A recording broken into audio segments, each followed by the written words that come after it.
Rancher offers water to injured native. The next day, whole tribe arrives on horseback.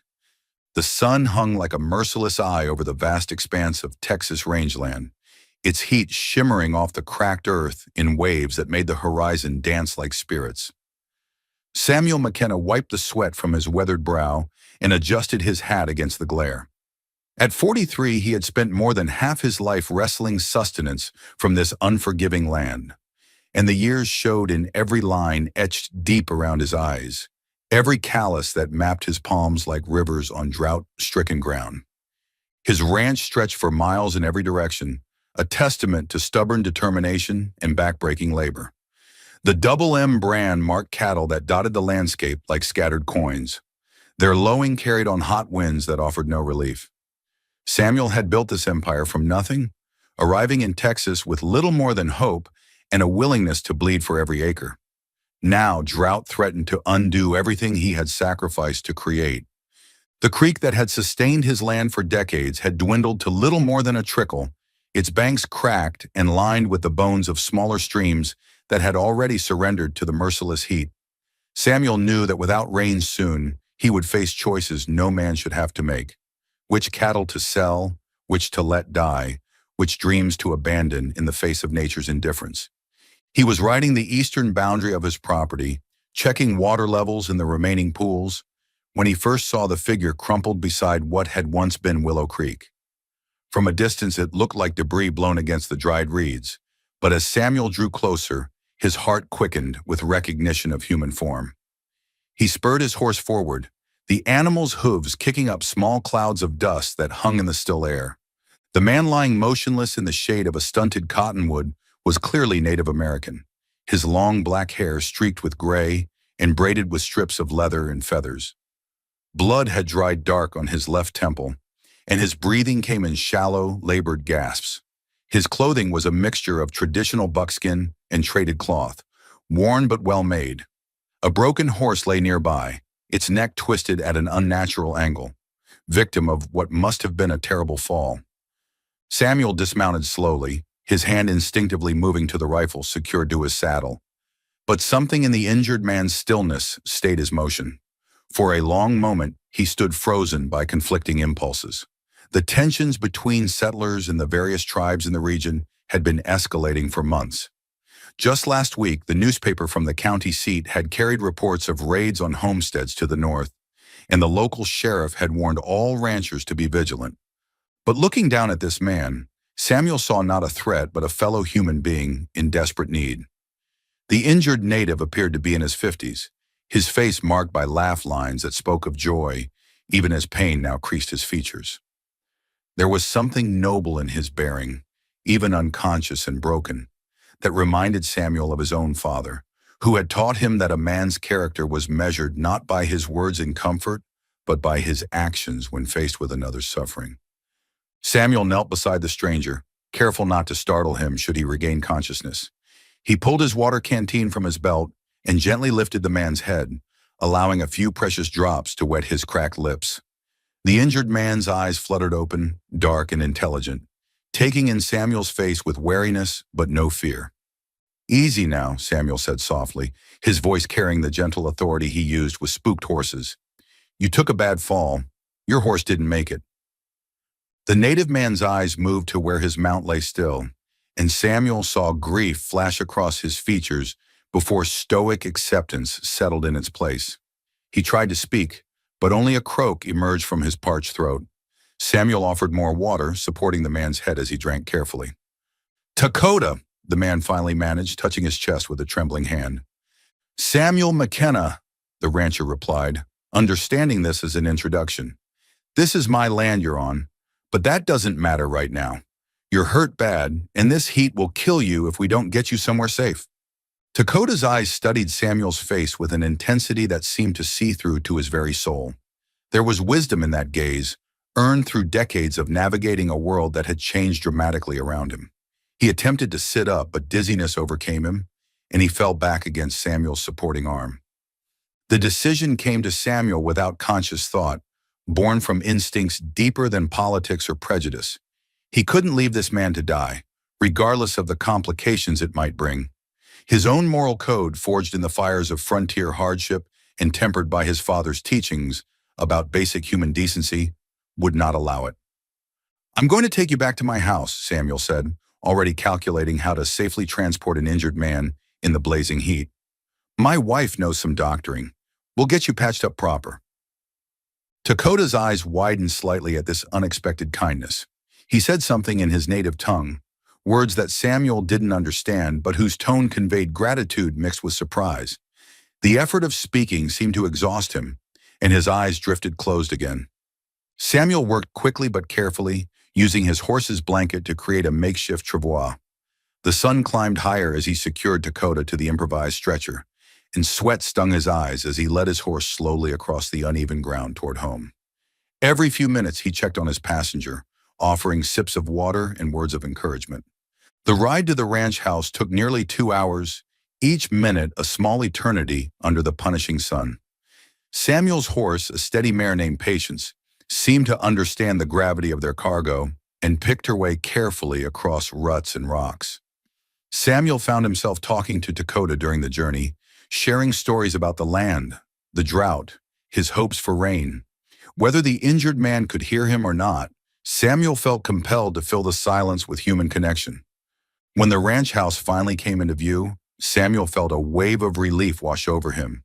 The modest 2-story structure sat like an island of civilization in the sea of grassland, its white walls and green shutters a defiant assertion of hope against the harsh landscape.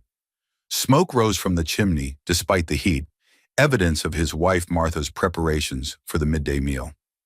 Martha McKenna appeared on the porch before Samuel had fully stopped, her apron still dusted with flour from her morning baking. At 38, she retained much of the beauty that had first caught Samuel's eye at a church social in Missouri, but frontier life had added steel to her spine and wisdom to her clear blue eyes. She took in the scene with quick understanding, her gaze moving from her husband's dust-covered form to the unconscious man on the travois. "Bring him inside," she said without hesitation, already moving to clear the kitchen table. "I'll need hot water and my medicine box." Samuel marveled, not for the first time, at his wife's immediate compassion. Martha had been raised in a household where helping others was considered not just Christian duty, but the foundation of civilized society. She had never questioned Samuel's decisions to aid travelers, regardless of their background, and he loved her more deeply for this generous spirit. Together, they carefully moved Dakota into the house and onto the cleared table. Martha's gentle hands examined his injuries with the skill of someone who had tended to everything from birthing complications to gunshot wounds in their years on the frontier. The head wound was serious but not fatal, she determined, and his ribs were bruised but not broken. As Martha worked, cleaning and bandaging wounds with practiced efficiency, Samuel found himself studying their unexpected guest. In the better light of the kitchen, he could see that Dakota's clothing and jewelry spoke of high status within his tribe. The beadwork on his shirt was intricate, the silver bracelet on his wrist substantial and well-crafted. This was no ordinary warrior or hunter, but someone of importance, which made Samuel's decision to help him even more significant. "He'll need to rest for several days," Martha said, stepping back from her work.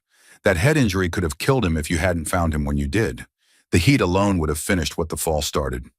Samuel nodded, already making mental adjustments to accommodate their guest. The ranch's small guest room would serve, though he wondered what their neighbors would think if word spread that the McKennas were harboring a Native American.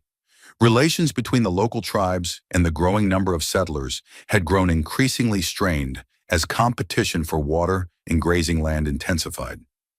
They moved Dakota to the spare bedroom, where Martha had already prepared fresh linens and positioned a basin of water nearby. The injured man drifted in and out of consciousness throughout the afternoon, sometimes muttering words in his native language, other times lying still as death. Martha checked on him regularly, spooning water into his mouth and monitoring his pulse with the attentiveness of a born healer. As evening approached, Samuel sat on his porch, watching the sun paint the western sky in shades of amber and rose. The beauty of the sunset couldn't entirely distract him from the worry gnawing at his gut. He had made his choice based on conscience and compassion, but the potential consequences weighed heavily on his mind. If Dakota was indeed a person of influence among his people, his disappearance would not go unnoticed. Samuel had no way of knowing whether his act of mercy would be seen as kindness or as something more sinister. Martha joined him on the porch, settling into the rocking chair beside his with the quiet grace that had characterized their 18 years of marriage. She understood his concerns without need for explanation, reading the tension in his shoulders and the distant look in his eyes. "You did the right thing," she said simply, her voice carrying the certainty that had anchored their relationship through good times and hardships alike. "Did I?" Samuel asked, voicing the doubts that had plagued him all afternoon. "What if his people think we harmed him? What if they come looking for him with war paint and weapons instead of questions?"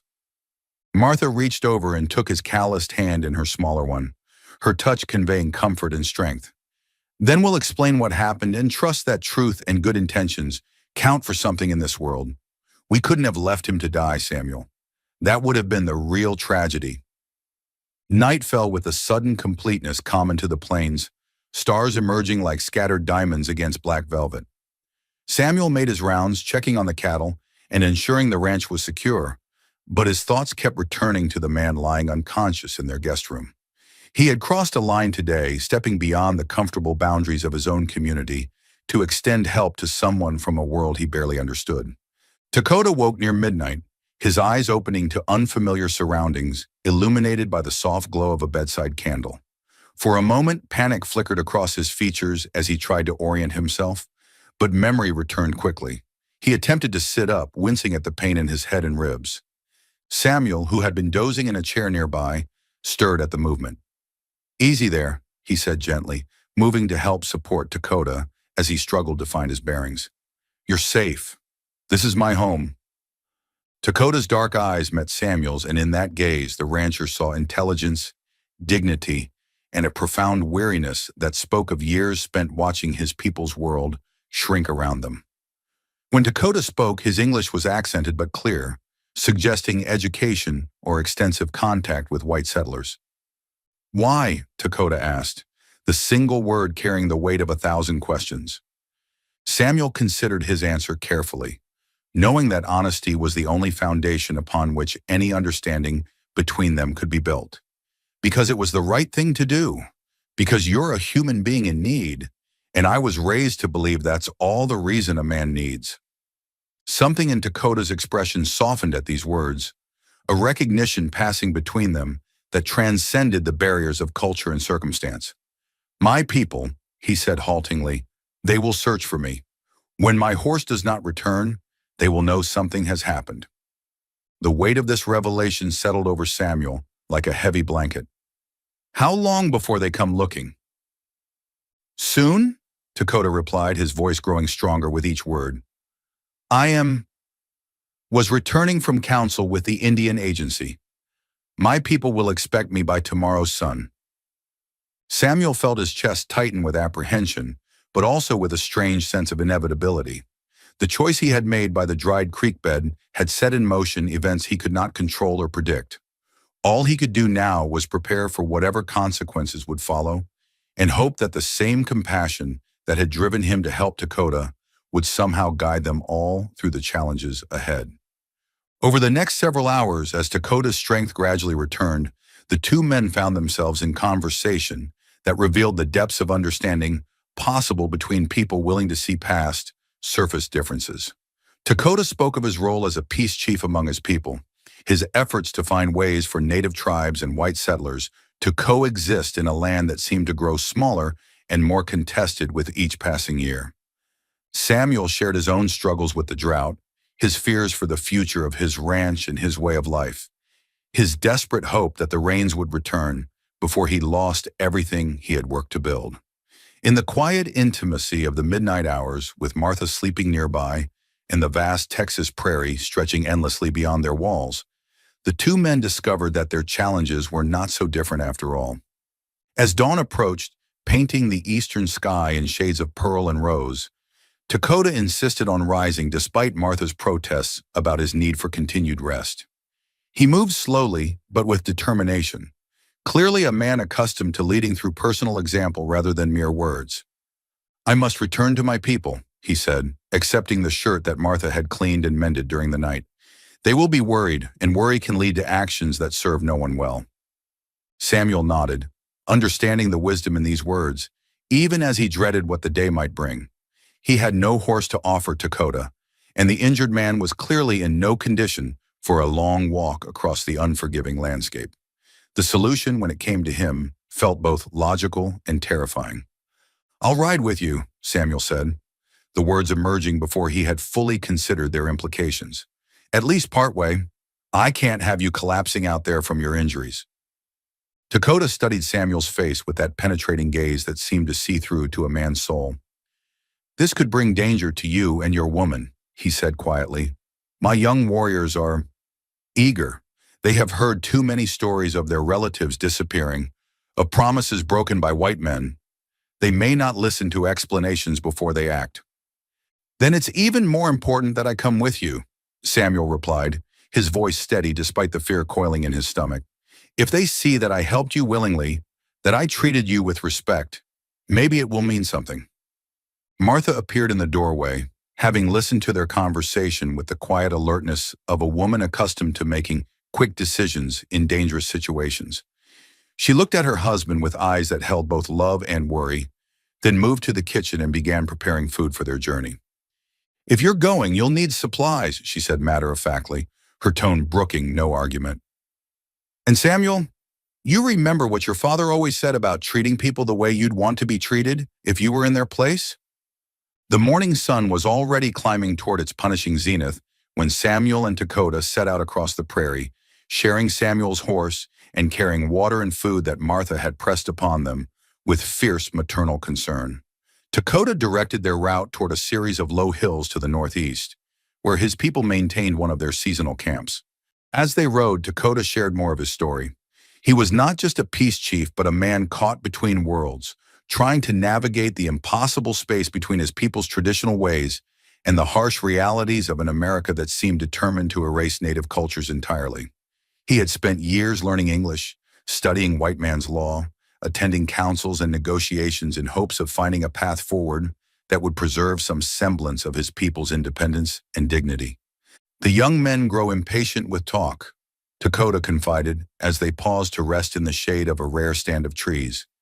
"They see their hunting grounds taken, their families moved to smaller and smaller reservations, their children forbidden to speak the language of their ancestors. They want to fight, to die as warriors rather than fade away as beggars." Samuel listened with growing understanding of the impossible position in which Dakota found himself. The man was trying to build bridges across a chasm that seemed to widen with each passing year, seeking compromise where others saw only conflict. It was a burden that would crush most men, yet Dakota bore it with a quiet dignity that Samuel found deeply moving. They were still several miles from the tribal camp when riders appeared on the horizon, their forms wavering in the heat shimmer like mirages given substance. Samuel felt his heart begin to race as the distant figures resolved into a line of mounted warriors, their horses kicking up a dust cloud that announced their approach long before individual features became visible. "Steady," Dakota said quietly, his hand moving to rest on Samuel's arm in a gesture of reassurance. "Let me speak first. Stay calm and keep your hands visible. These are my nephew's warriors, and they are young and proud." The approaching riders numbered at least 20, Samuel counted, their horses moving with the fluid grace of animals bred for war and hunting. As they drew closer, he could see the intricate beadwork on their clothing, the feathers in their hair, the weapons carried with casual expertise born of lifelong familiarity. These were not the broken, defeated people often portrayed in Eastern newspapers, but proud warriors in their prime, and Samuel felt a mixture of fear and respect at their obvious competence. The leader of the group was a young man, perhaps 25 years old, his bearing suggesting both noble birth and natural authority. His resemblance to Dakota was unmistakable, though where the older man's face showed the weathering effects of years spent seeking peace, this younger warrior's features held an intensity that spoke of barely contained anger. The warriors spread out in a loose semicircle, effectively surrounding Samuel and Dakota while maintaining enough distance to react to any threatening moves. Samuel kept his hands clearly visible on the reins, his rifle secured and untouched in its saddle scabbard.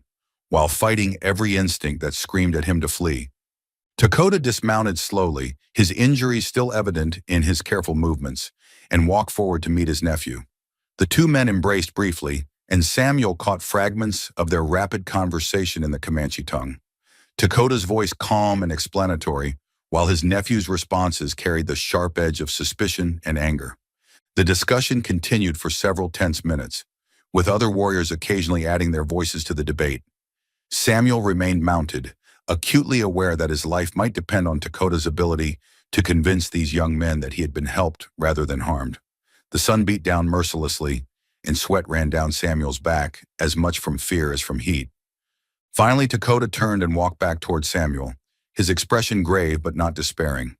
"My nephew's name is Ayanna," he said quietly. "He wishes to know why you helped me when so many of your people would have left me to die." Samuel considered his answer carefully, knowing that his words in this moment might determine not only his own fate, but potentially affect relations between their peoples for years to come.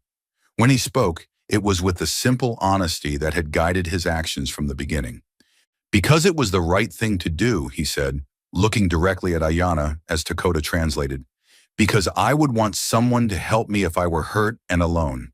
Because we're all human beings trying to make our way in a hard world, and sometimes that's more important than the color of our skin or the language we speak." Dakota conveyed these words to his nephew, and Samuel watched as the young warrior's expression shifted subtly, suspicion giving way to something that might have been grudging respect. Ayanna spoke again, his tone less confrontational than before, and Dakota nodded thoughtfully before turning back to Samuel. "He says you could have taken me prisoner, could have used me to bargain with our people, or handed me over to the soldiers for bounty money. He wants to know what you want in return for your kindness."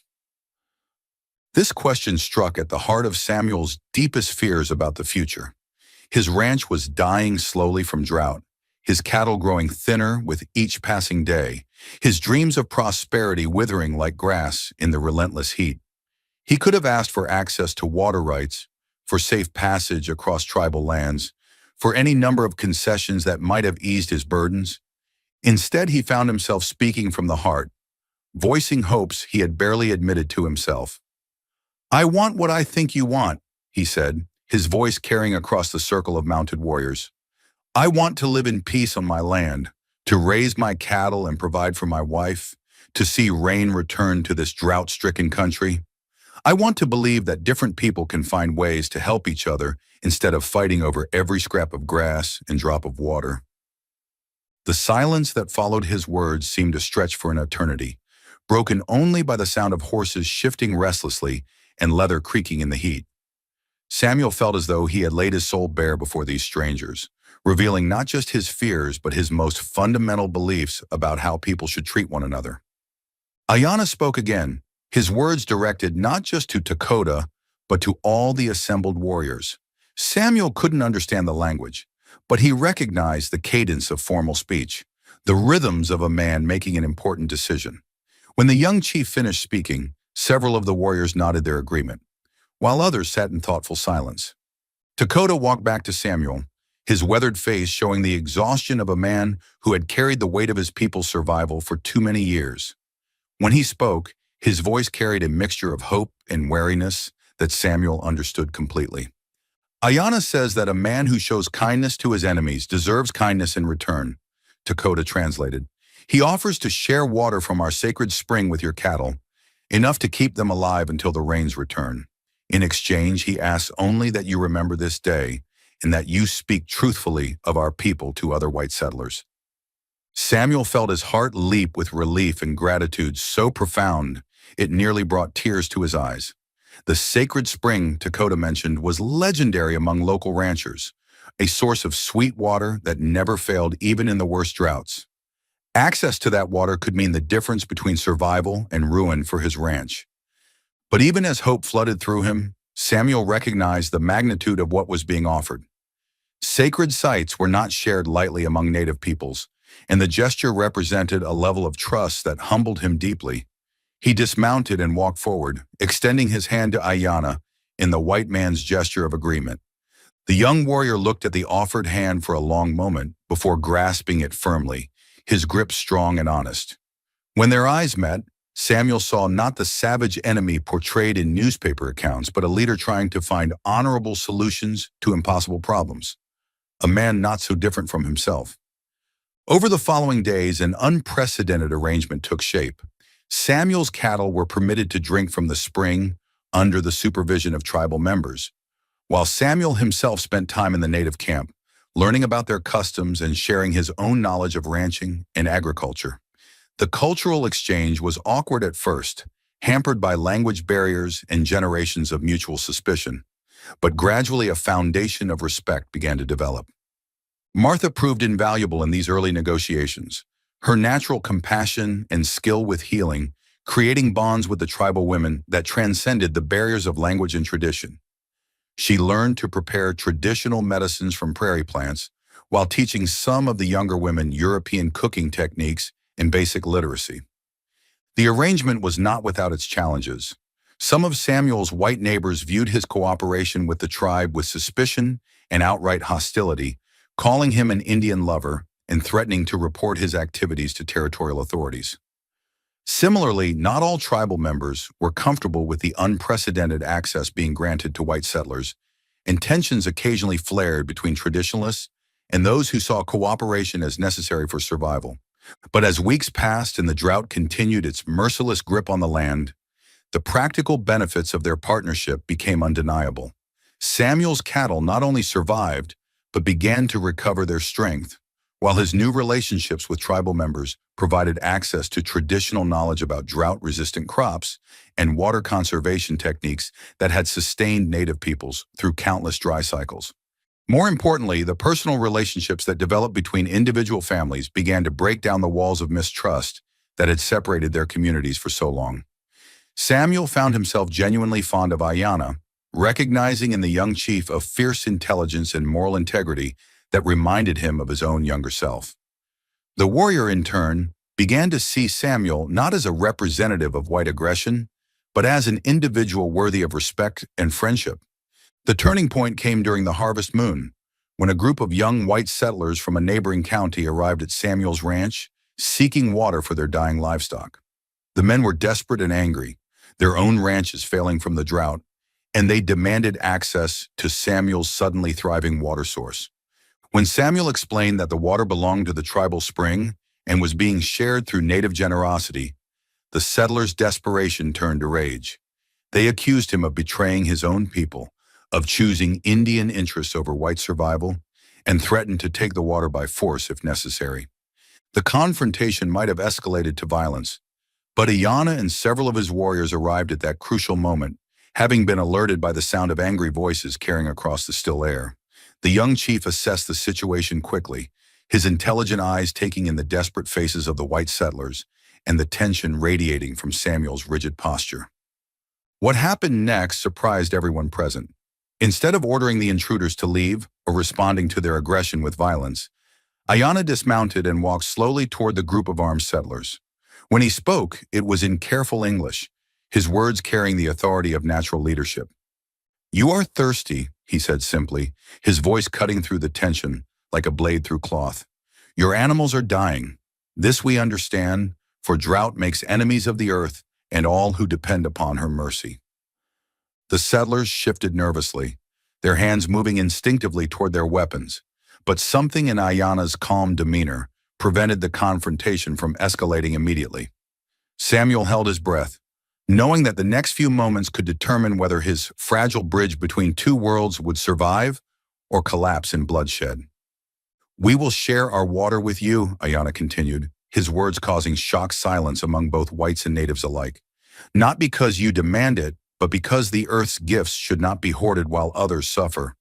But in return, you must promise to speak truthfully of what you have seen here, to tell your people that peace brings greater rewards than war." The lead settler, a grizzled man named Henderson, whose ranch bordered Samuel's property to the south, stared at Ayanna with a mixture of suspicion and desperate hope. "Why?" he asked, echoing the question that Samuel had posed months earlier by the dried creek bed. "Why help us when we came here ready to fight you for it?"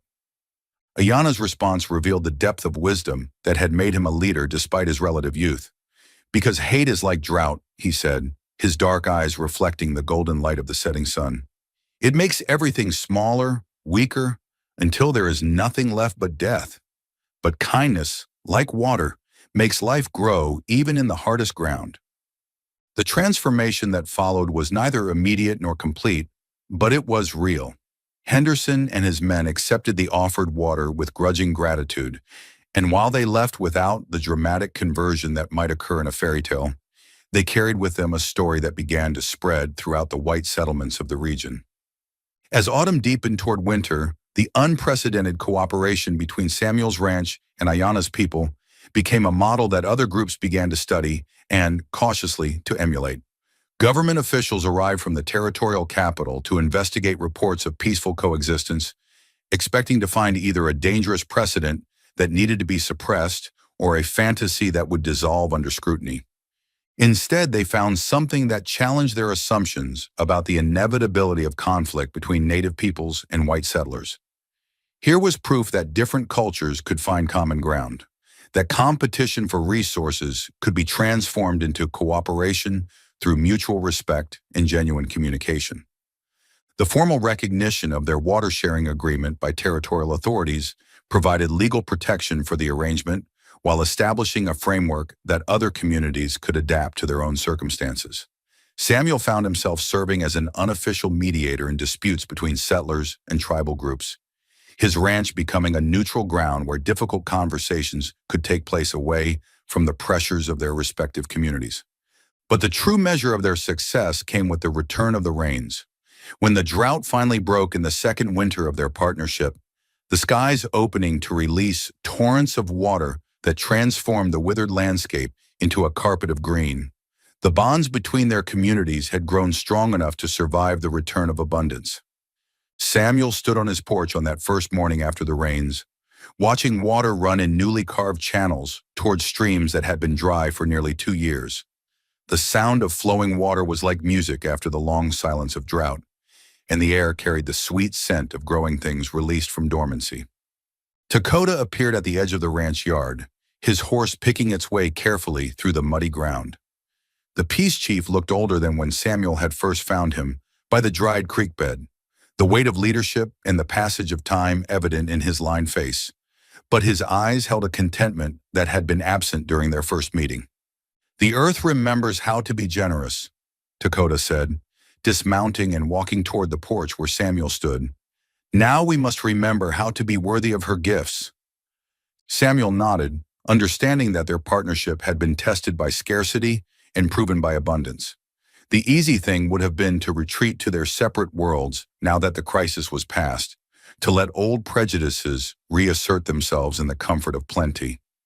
But the relationships they had built were too precious to abandon, the lessons they had learned too valuable to forget. Martha emerged from the house carrying 2 cups of coffee, her face bright with the satisfaction of a woman who had helped midwife something beautiful into the world. She handed 1 cup to each man, then settled into her rocking chair with the quiet grace that Samuel had loved for nearly 2 decades. "I've been thinking," she said, her voice carrying the thoughtful tone that usually preceded her most insightful observations, "about how different things might have been if Samuel had just ridden past that day, or if fear had made him choose differently." Dakota sipped his coffee, his weathered hands wrapped around the warm cup, steam rising in the cool morning air. "Fear is like drought," he said, unconsciously echoing his nephew's earlier wisdom. "It makes us see scarcity where abundance might be possible, enemies where friends might grow." As the months passed, their collaboration evolved from crisis-driven cooperation into something deeper and more sustainable. Joint ventures in trade and agriculture created economic incentives for peaceful relations, while intermarriage between some tribal members and white settlers created personal bonds that transcended cultural boundaries. Samuel's ranch prospered not just from access to reliable water, but from the integration of native knowledge about sustainable land management with European agricultural techniques.